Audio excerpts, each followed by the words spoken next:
नमस्कार, मेरा नाम है मनोज रस्तोगी और आप देख रहे हैं मेरा YouTube channel the legal observer. आज इस वीडियो में बात हम करेंगे जुडिशरी में चल रहे भयंकर घमासान की। तुम्हारे 18 तो हमारे 56। इस वक्त जो सत्ताधारी पक्ष है, भारतीय जनता पार्टी, अमित शाह, मोदी सरकार, और जिन्हें भारी चुनौती मिल रही है राहुल गांधी के वोट चोरी अभियान के बाद, एक नैरेटिव में भारी भरकम बदलाव आ रहा है। तो इस तरफ से जुडिशरी जो बैलेंसिंग एक्ट का काम कर रही है, अब उसकी लगाम कसने की पूरी तैयारी हो गई है। आपको ध्यान होगा, कई पिछले वीडियो में हमने ये बात कही है, दोनों तरफ से बिल्कुल दो हाथ की तैयारी हो गई है, पंजा लड़ाया जा रहा है।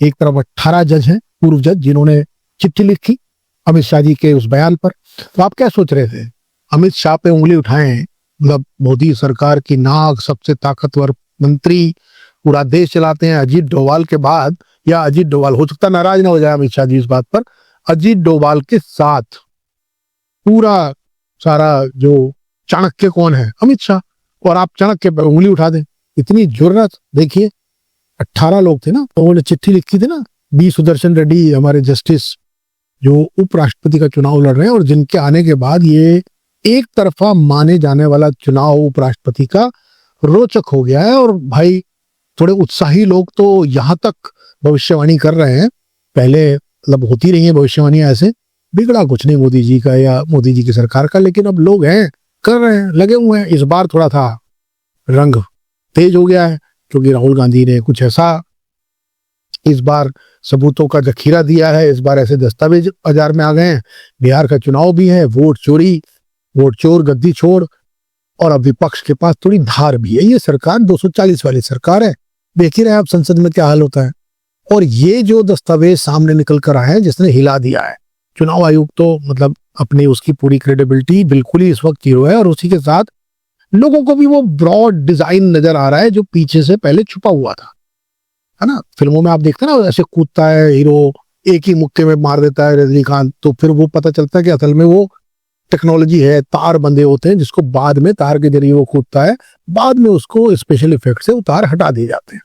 अब सबको समझ आ गया कि कैसे बनता है, कैसे बाहुबली में, RRR में, या और तमाम जो ऐसी रोमांचकारी दृश्य पैदा किए जाते हैं जिसमें हीरो ऐसा है।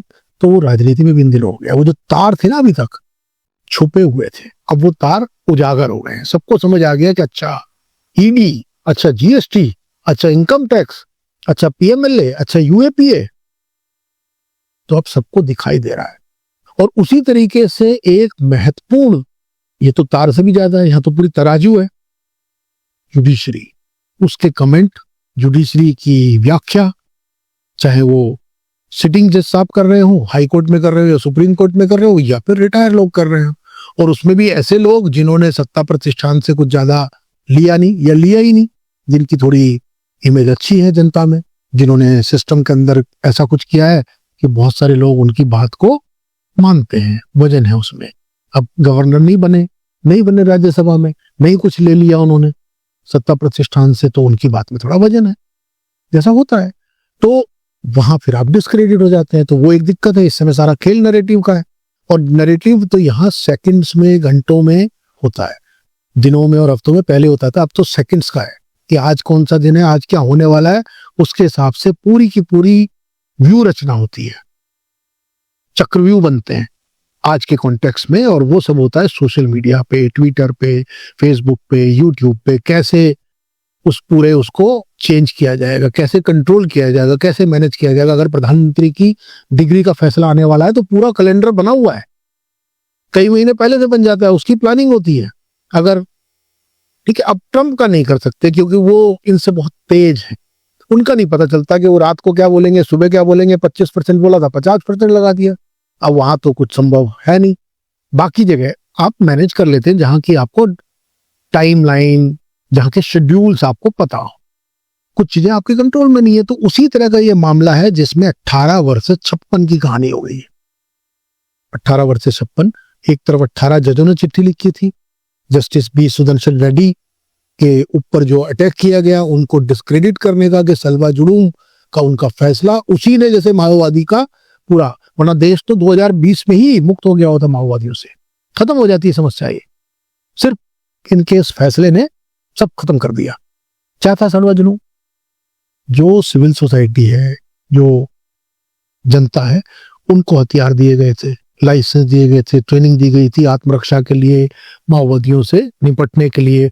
सरकार कर नहीं पा रही थी, सरकार के तमाम, और केवल एक ही सरकार नहीं, पूर्ववर्ती सरकारें भी नहीं कर पाई। तो अब उसको कैसे आप करें? क्यों जरूरी था ये बोलना? अकेले ये तो थे नहीं रेड्डी साहब, और ना ही वो मामला माओवादियों के बारे में था कि माओवादियों को वो कोई आरएसएस पे बैन लगाने का या बैन नहीं लगाने का मामला थोड़ी था। वो कोई बुलडोजर जस्टिस का मामला थोड़ी था कि बुलडोजर चलेंगे या नहीं चलेंगे। ठीक है, वो मामला क्या था कि भाई ये जो याचिका थी जिस पर उन्होंने फैसला दिया था, वो सिविल सोसाइटी को पुलिस का जो रोल है, जो काम आंतरिक सुरक्षा का है, इंटरनल सिक्योरिटी का है, क्या वो किया जाना चाहिए, उसके बारे में थी। उसको उन्होंने असंवैधानिक करार दिया था कि वो ठीक नहीं है, क्योंकि जो भी उसके कारण होंगे, अभी हम उस जजमेंट की उस पर नहीं जाना चाहते। फिलहाल मुद्दा यह है कि आज के कंटेक्स्ट में, आज के संदर्भ में उसका क्या इस्तेमाल हुआ। तब से क्यों बैठे हुए थे? आप वेट कर रहे थे कि सुदर्शन रेड्डी जी जिस दिन जो है वो उपराष्ट्रपति का उम्मीदवार बनेंगे, उस दिन आप निकाल के लाएंगे। तो इस वक्त क्या जरूरी था? इसलिए जरूरी था क्योंकि सुदर्शन रेड्डी जी की उम्मीदवारी से वो एक तरफा समझा जाने वाला जो उपराष्ट्रपति का उदासीन सा चुनाव था, आंकड़े सारे आपके पक्ष में हैं, नतीजा सबको मालूम है, जिसको आपने घोषित कर दिया उम्मीदवार वो बन जाएगा। राधाकृष्णन जी बन गए नए उपराष्ट्रपति। लेकिन उसमें पेच आ गया, और भयंकर पेच आ गया, क्योंकि जो जिन बैसाखियों पर आपकी वो टिकी हुई है सरकार की, वो आंध्रा तेलंगाना से है, रेड्डी साहब वहीं से हैं।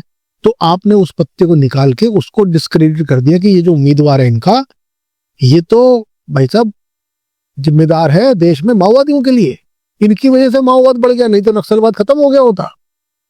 तो ये है हमारे नेशनल डिस्कोर्स का लेवल, क्योंकि आप वैचारिक उस पर नहीं लड़ सकते।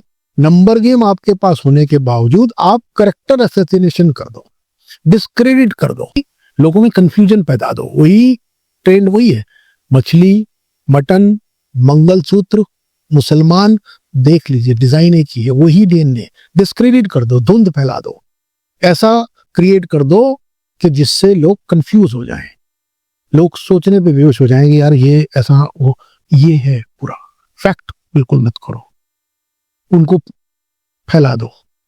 दरअसल ये है मूल समस्या, और वो आपको हर एक उसमें दिखाई दी जाएगी। तो अब उसका जवाब देने के लिए उतरे 56 के लो, अच्छा तुम्हारे पास 18 है, तो इस बार हम भी पूरी तैयारी से हैं, निकालो भाई। तो इधर से तत्काल इधर से आया, इधर से जवाब 56 लोगों का। और ये 56 लोग कौन है, किसकी अगुवाई में? ये भी वहीं से निकले, उसी ब्रदरहुड सोसाइटी के, जुडिशरी के रिटायर्ड लोग हैं। नाम बड़े बड़े हैं, जो मुख्य नाम है उसमें जस्टिस रंजन गोगोई राज्यसभा में है। किसने दी राज्यसभा? पता कर लीजिए। Justice P Sathasivam chief justice थे, गोगोई साहब भी थे, गवर्नर बने उसके बाद केरल के। किसने बनाया, कैसे बनाया, क्या पृष्ठभूमि है, थोड़ा सा गूगल कीजिए, निकल आएगी जानकारी। पता करिए क्या चल रहा था पहले, जब दिल्ली आना था 2007 में, सदाशिवम जी को सुप्रीम कोर्ट में क्या फाइल में दिक्कतें थी, कहां से क्या शिकायतें थी, मालूम चल जाएगी। जो लोग हैं उन जिनकी भी बात हम सब बड़े सम्मान के साथ सिर्फ देश को बता रहे हैं कि जिस तरह का चल रहा है, आपको भी भैया फिर वैसे ही मतलब साजो सामान तो इंतजाम करने पड़ेंगे ना, जांच करनी पड़ेगी। घुसिए, देखिए, खुद परखिए, गूगल है आपके पास, सारी चीजें गूगल में। तो अभी इतना तो नहीं हो पाया कि गूगल को ही पूरा खत्म कर दें या गूगल में ही चेंज कर दें।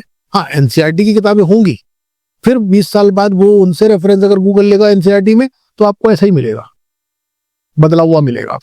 अभी फिलहाल उतना नहीं बदला है, अभी उतना साफ नहीं हो पाया है। तो आज तो आप कर सकते हैं जांच पड़ताल, और आप अपना नतीजा निकाल सकते हैं। ये है संदर्भ इस पूरी कहानी का, कि अब तक 56 जो हमने एक इस्तेमाल किया, थोड़ा सा आकर्षक सा वाक्य, वो इसीलिए किया कि ये है मोदी सरकार और अमित शाह जी के 56 पैरोकार जुडिशरी के, जिनको खड़ा किया गया है, जोड़ा गया है, उन तमाम आवाजों को बैलेंस करने के लिए, न्यूट्रलाइज करने के लिए, जिनकी वजह से जनमत बदल सकता है, जो आपको बताते हैं कि पीछे क्या है, चल क्या रहा है, हो क्या रहा है। जुडिशियल प्रोप्राइटरी की बात, जो पूरी नैतिकता की बात इस संदर्भ में उठ रही है कि भाई अपनी लड़ाई लड़ो, राजनीति आप अपनी लड़ो लड़ाई, लेकिन इधर सब मत करो। यही बात बोल भी दे रहे हैं इस चिट्ठी में। 56 लोग सलाह दे रहे हैं कि देखो आप अलग रहो। वो हमारे ब्रदर थे यानी रेड्डी साहब, पहले जस्टिस थे, अब वो अपोजिशन के कैंडिडेट बनने को तैयार हो गए, यानी पॉलिटिकल एंट्री ले लिए, तो वो अपना बचाव खुद करेंगे। आप मत बोलो उनके बारे में, आप मत आओ बीच में। यानी उन्हें अब अगर पॉलिटिकल क्लास जो है उनको डिस्क्रेडिट करे, वो भी उस बात को लेकर डिस्क्रेडिट करे जुडिशियल उनकी पोजीशन के टाइम, तो इसका इनडायरेक्ट और डायरेक्ट मतलब क्या है? डायरेक्ट मतलब ये कि जितने भी ऐसे मामले हैं जिसमें सियासत को नागवार गुजरने वाले मामले तो चल ही रहा है अभी संविधान पीठ, तो उनको आप समझा रहे हो ना कि भाई ध्यान रखना, हमने इसको 2011 का मामला 2025 में उठाया था, तो ध्यान रखना हम देख रहे हैं। यही है मैसेज, यही बताना चाहते हैं कि हम देख रहे हैं। ये दबाव नहीं बनाएगा, ये उनकी इंडिपेंडेंस पे असर नहीं डालेगा। बताइए, ये है असल में सवाल। तो इस सवाल से हमें आपको सबको जूझना है, खास तौर पे यदि हमारी दिलचस्पी लोकतंत्र को प्रोटेक्ट रखने में है। तो आप इस मुद्दे पे क्या सोचते हैं, हमें अपनी राय से अवगत कराइएगा, बताइएगा। महत्वपूर्ण वक्त है, आपकी राय बहुत महत्वपूर्ण है। चैनल को कर लीजिए सब्सक्राइब और वीडियो को अगर आपको पसंद आती है तो शेयर कीजिए, लाइक कीजिए। इस वीडियो में इतना ही। नमस्कार।